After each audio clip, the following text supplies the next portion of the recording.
আমাদের মাননীয় ভারপ্রাপ্ত চেয়ারম্যান জনাব তারেক রহমান 13ই জুলাই 2023 সালে রাষ্ট্র কাঠামো মেরামতের জন্য সংস্কারের প্রস্তাবনা দিয়েছে।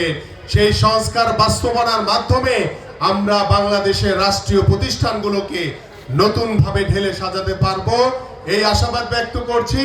পাশাপাশি আপনাদের কাছে আহ্বান করব, আপনারা সকলে ঐক্যবদ্ধ থাকবেন, সতর্ক থাকবেন, কারণ ওই স্বৈরাচারের দোসররা এখন পর্যন্ত আমাদের বিভিন্ন জায়গায় ষড়যন্ত্র করে আমাদের এই নির্বাচনকে পিছিয়ে দেওয়ার জন্য অপচেষ্টা করে যাচ্ছে।